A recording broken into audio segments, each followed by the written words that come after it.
Bonjour à toutes et à tous et bienvenue dans cette nouvelle vidéo. Aujourd'hui, on se retrouve dans une vidéo où je vais vous parler à cœur ouvert de mon histoire avec le découvert. J'avais envie de vous raconter mon histoire, mon vécu par rapport à tout ça, puisqu'il a fallu une prise de conscience pour que je me rende compte que de vivre à découvert, ce n'était pas quelque chose qui était normal, surtout quand on pouvait faire autrement. Et que j'avais un gros souci, quoi, que j'en ai parlé, hein, que j'étais un verre percé et que ce qui rentrait ne compensait pas ce qui sortait, parce que dès que ça rentrait, il fallait que ça sorte de suite, il fallait que j'achète, il fallait que je consomme, que je dépense à outrance. Mais vraiment, hein,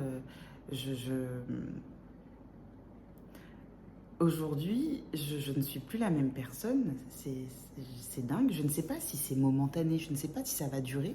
Mais vraiment, même moi, je ne me reconnais pas. Mes amis ne me reconnaissent pas. Tout le monde me fait des remarques sur la force mentale que j'ai de ne pas craquer, de ne pas dépenser. Parce qu'avant, j'étais l'opposé de ça. J'étais vraiment celle qui, mais dégainer sa carte bleue plus vite que son ombre. Et enfin bref, je reviens tellement loin, c'est incroyable, mais c'est vrai.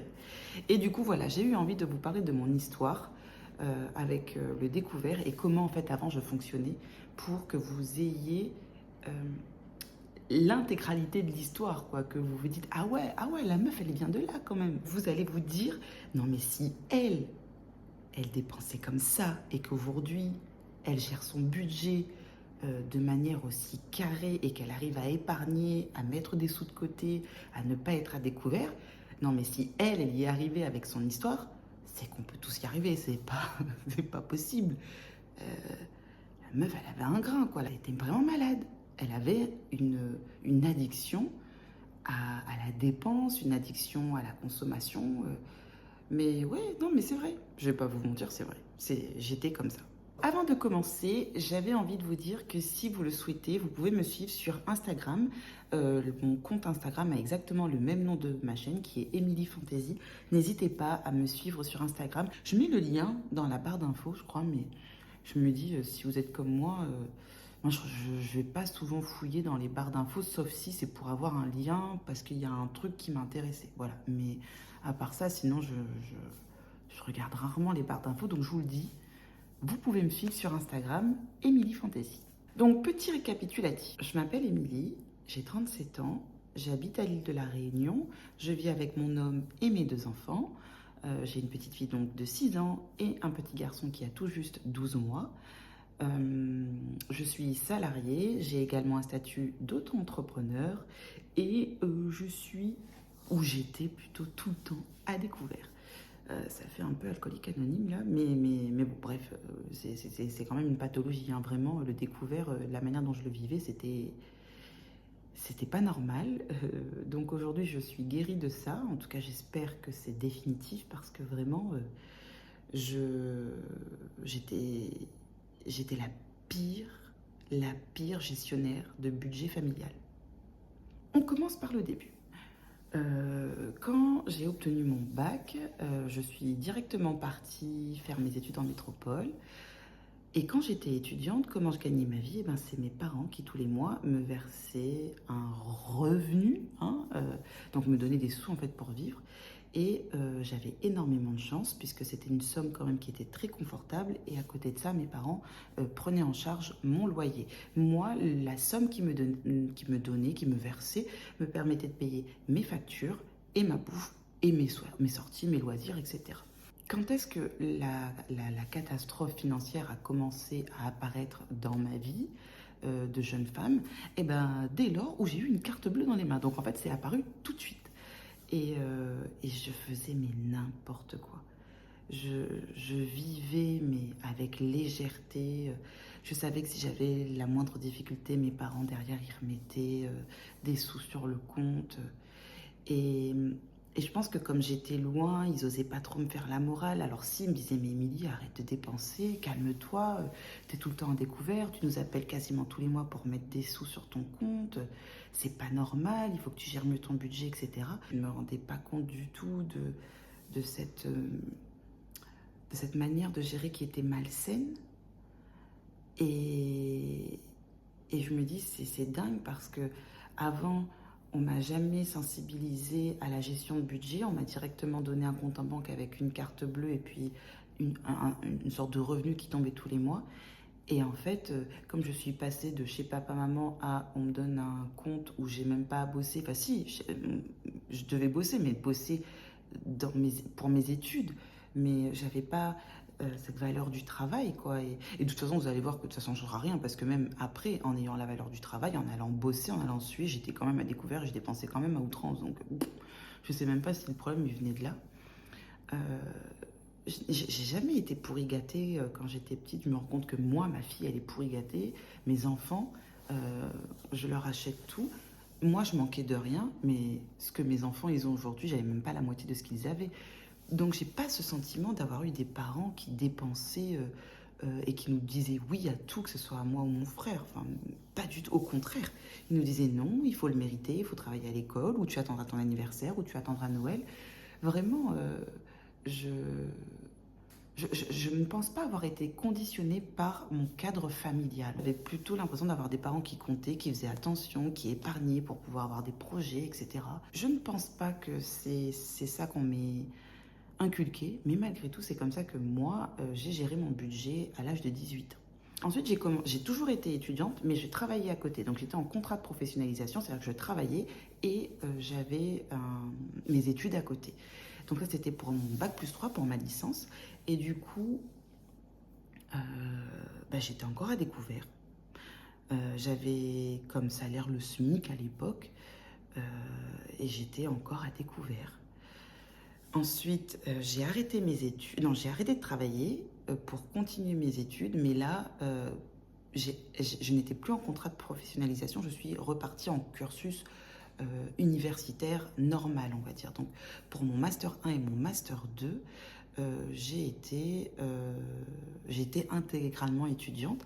Et là, ce n'est plus mes parents qui me donnaient des sous. C'est comme j'avais bossé, j'avais le droit à des allocations chômage et que j'étais en plus en formation, puisque j'ai fait mon master 1 et mon master 2.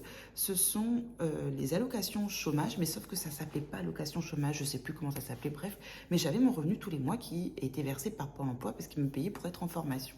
Donc j'ai obtenu mon master 1, ensuite j'ai obtenu mon master 2. Et après avoir obtenu mon Master 1 et mon Master 2, j'ai bossé directement derrière et j'ai même continué à me former, à faire des formations, etc.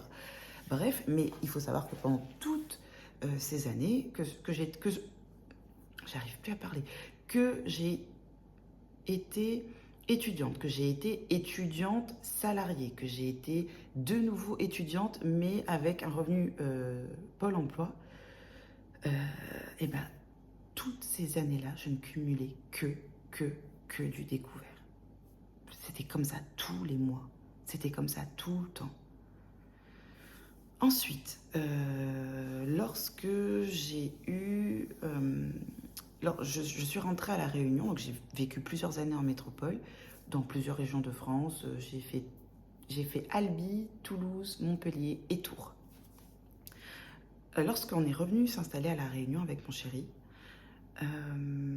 où là j'ai eu vraiment un salaire qui, bon, je ne vais pas dire doublé par rapport aux revenus que j'avais en métropole, mais un salaire un peu plus confortable. Et ben, alors les premiers mois, j'ai réussi à ne pas être à découvert parce que j'avais plus de sous et qu'on avait un projet d'achat IMO.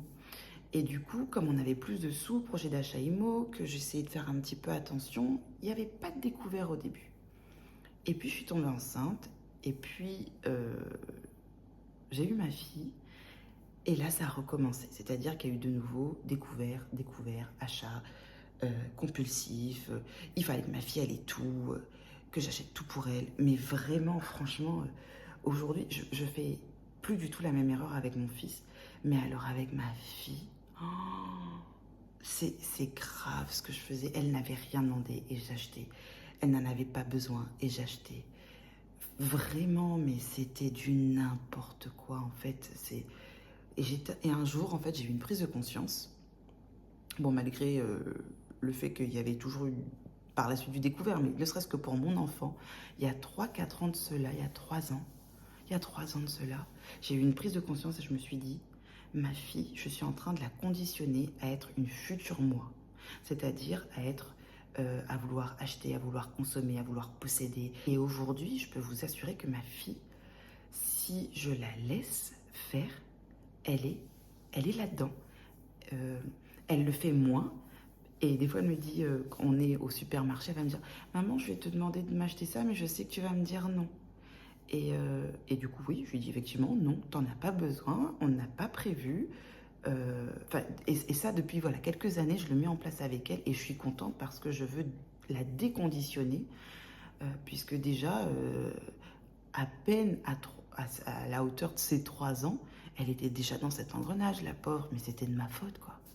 Ma faute ou la faute de cette société de consommation. Et puis voilà, moi j'avais un grain par rapport à ça, donc je vous dis, elle n'avait même pas besoin de demander que j'avais déjà acheté. Bref. Et du coup, voilà, je suis retombée dans ces travers de découvert. Euh, et puis un jour, je me suis dit, non, mais il faut que j'arrête d'être à découvert, c'est pas bien, etc. J'ai appelé ma banquière, je vais lui dire, euh, écoutez, enlevez-moi mon découvert. Et là, les gars, là, c'est là en fait où j'ai compris que tout ça c'était un système, que tout ça c'était entretenu. J'ai appelé ma banquière et je lui ai demandé de faire en sorte que je ne sois plus à découvert. Et elle m'a dit, mais non, pourquoi vous voulez que je vous enlève votre découvert? Mais non, il faut garder votre autorisation de découvert, je ne vais pas vous l'enlever, on ne sait jamais, vous pouvez en avoir de besoin. Je lui ai dit, oui, mais j'ai un gros souci, c'est que je suis tout le temps à découvert et j'arrive pas à me limiter. Du coup, je lui dis, mais c'est malsain, c'est pas bien, etc. Mais non, vous avez le droit. J'ai dit, bah alors au moins diminuer le montant. Ah, mais non, par rapport à vos revenus et tout, non, non, non, on vous laisse, écouter, essayez de faire un petit peu attention. Mais en gros, tous les arguments étaient faits pour que je reste à découvert, que je garde ce découvert, parce que forcément, qui dit découvert dit agio, dit vous rapportez de l'argent à votre banque. Et du coup, on entretenait ça. Ensuite, voilà, on a voulu vendre notre maison pour avoir un projet IMO, construire la maison dans laquelle on est actuellement. Et mon mari m'a dit, tu verras, on n'aura jamais le crédit puisqu'on est tous les mois à découvert. Et moi, je lui dis, bah non, mais la banquière, elle m'a dit que le découvert, on a le droit de l'utiliser, et même de l'utiliser tous les mois, que c'est fait pour. Donc voilà, moi, je me disais, mais non, mais à aucun moment, on aura le moindre souci ou quoi que ce soit. Et comme il m'a mis le doute, quand je suis allée voir la banquière et qu'on a fait la simulation, je me suis dit, putain, merde, elle va me dire, non, mais en fait, ça va pas, vous êtes tout le temps découvert, on va pas vous redonner un crédit puisque c'est trop dangereux avec vous, quoi. Surtout que voilà, je vous l'ai déjà dit, mais c'est pas mon mari le problème, mon mari dépense rien, il est hyper économe, le problème c'est moi, hein. C'est pas lui, quoi. Si les 10 dernières années j'ai dépensé comme lui, j'aurais des centaines de milliers d'euros sur mes comptes épargne. Parce que c'est vraiment pas un dépensier pour le coup. Il y a un chat qui fait un bruit chelou dehors. Je déteste les bruits de chat. Donc bref, j'ai eu ce rendez-vous avec la banquière et quand on fait, donc elle entre mes revenus, elle regarde un peu mes... Et en fait, alors comment ça se passe? C'est qu'ils ont un logiciel où elle fait une simulation et le logiciel est rattaché à mon compte bancaire. Et du coup, il va faire des calculs, il va faire des trucs croisés, etc. Et il va y avoir en gros une couleur qui va apparaître. C'est, je crois que c'est vert ou rouge. Voilà. Et du coup, voilà, elle fait la simulation, elle rentre mon projet IMO pour savoir la valeur totale du projet, le montant total du projet, pardon, et la mensualité que ça va nous coûter. Donc là, j'étais comme ça, quoi, et elle me dit, elle tourne légèrement l'écran vers moi, et je me dis, alors, elle me dit, ben regardez, euh, vous voyez cet espace-là, c'est vert, et ça veut dire qu'en fait... bah, vous avez une manière de gérer votre budget qui est saine. Mais quelle erreur! Quelle erreur! Elle est allée... En fait, elle m'a donné euh, l'autorisation de continuer à vivre comme je vivais, c'est-à-dire tous les mois à découvert et à dépenser au-delà de ce que j'avais réellement comme revenu. Donc voilà, ça ne m'a pas aidée. Et Et quand elle m'a dit, mais votre... Non, non, vous savez, si l'ordinateur dit que c'est vert, entre guillemets, bon, je vous simplifie l'histoire, hein, si l'ordinateur dit que c'est vert, c'est que votre manière de gérer votre budget est saine et vous allez avoir votre crédit. Il ne fallait surtout pas me dire ça. La grosse erreur. Puisque moi, du coup, je me suis dit, mais en fait, je peux vivre avec mon découvert, ça ne changera rien. Parce que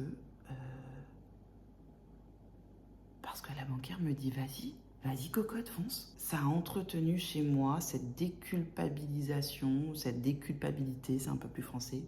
Je déculpabilisais totalement en fait d'être à découvert. Je me disais, bah j'ai le droit, elle m'a dit que c'est pas grave. Une fois j'ai eu peur, c'était que j'ai été à découvert au-delà de l'autorisation de découvert. Et croyez-moi, j'ai une autorisation de découvert qui est très confortable. Et la banquière m'a dit, mais non, c'est pas grave. Bon, c'est juste que vous allez payer 8 euros d'agio, enfin que vous aviez payé 8 euros d'agio par paiement supplémentaire, puisque vous avez dépassé votre autorisation de découvert. Mais c'est pas grave, vous inquiétez pas. Et puis tout est rentré dans l'ordre. Enfin voilà, que des discours qui entretenaient en fait les vices que j'avais. Et il faut savoir que je pouvais aller au maximum de mon autorisation de découvert, que je pouvais dépasser cette autorisation de découvert.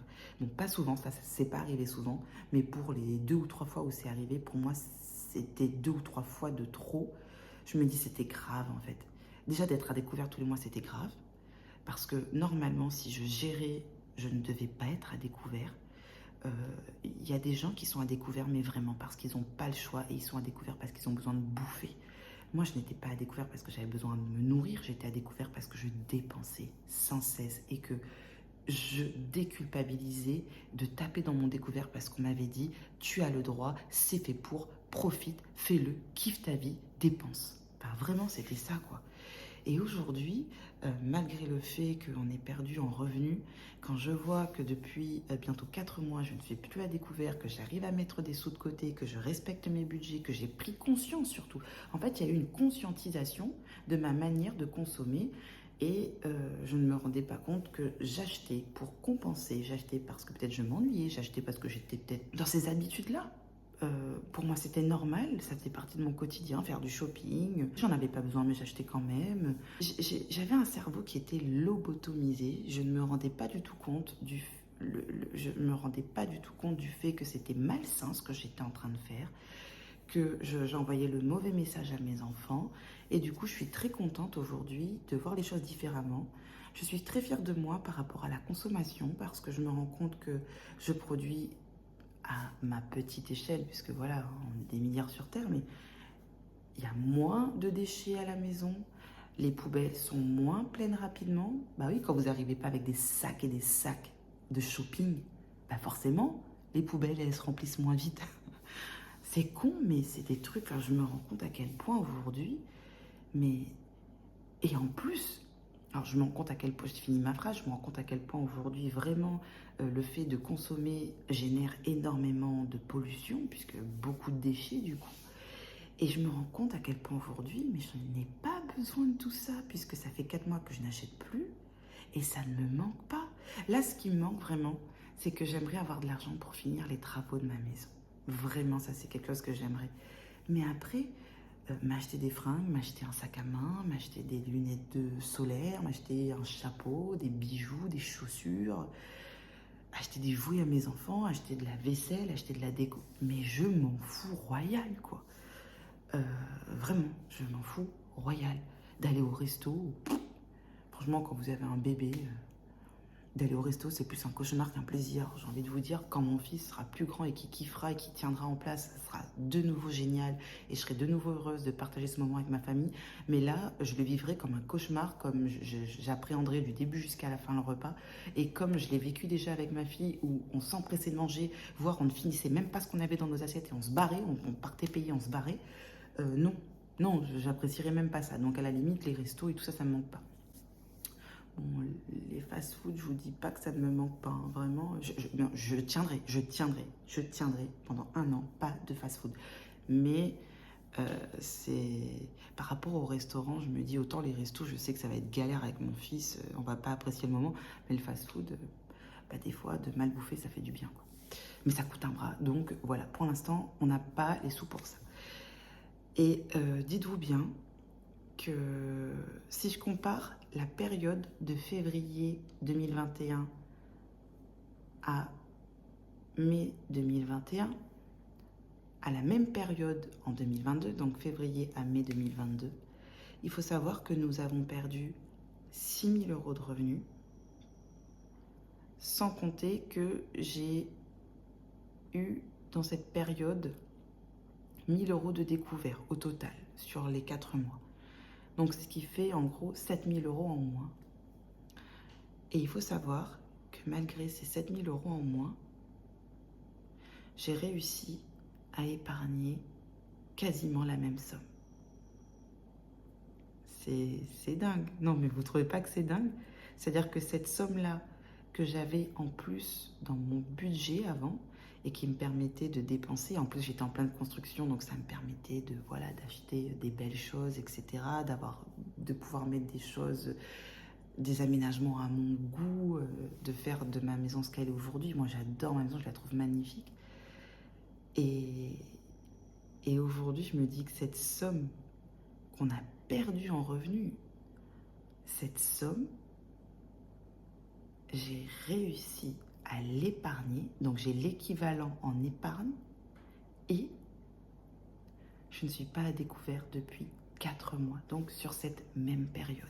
C'est incroyable, c'est incroyable. Donc vous voyez d'où je viens, enfin vraiment, celle qui avant en avait rien à cirer de taper dans son découvert, qui pouvait être à plus de 1000 et quelques euros à découvert, aujourd'hui, avec presque 7 000 euros de budget en moins, elle a réussi à mettre presque 7 000 euros en épargne ou en remboursement de dette ou en objectif. Enfin bref, c'est incroyable. Donc voilà d'où je viens. Je suis sincère avec vous, je vous raconte mon histoire. C'est vrai que j'étale un peu ma vie, que c'est assez personnel, mais ça me fait du bien de le dire, puisque jamais je n'aurais pensé parler de moi comme ça aujourd'hui. Et jamais je n'aurais cru que moi, Émilie, j'allais diaboliser le découvert et que j'allais me rendre compte que c'était vraiment malsain, puisque avant pour moi c'était normal. Et comme on me dit que j'avais le droit, et comme on entretenait ça, quand je dis on, c'est la société de consommation, c'est ma banquière aussi, et ben du coup, voilà, je me rendais pas compte, je n'épargnais pas et je m'en foutais, je dépensais, j'achetais, je consommais. Et j'avais aucun coussin de sécurité. Et aujourd'hui, il n'y a plus de découvert, il y a des économies, il y a des épargnes. Oh, c'est incroyable. Je ne dis pas que c'est facile, je ne dis pas que ça ne me manque pas de ne pas faire les magasins, etc. Mais j'ai tellement de satisfaction à mettre des sous de côté, à prévoir un avenir pour mes enfants, à gérer tellement différemment mon budget que je suis super contente. Enfin bref, je me suis un peu éparpillée dans cette vidéo. En plus, elle est longue. Une fois de plus, ça me gave. À chaque fois que je parle budget, ça me fait des vidéos à rallonge. Bref, j'espère que cette vidéo vous aura plu. N'hésitez pas à me dire dans les commentaires si vous avez connu ça, vous aussi. Histoire que je me sente un peu moins seule. Et je vous dis à très bientôt. Gros bisous, ciao!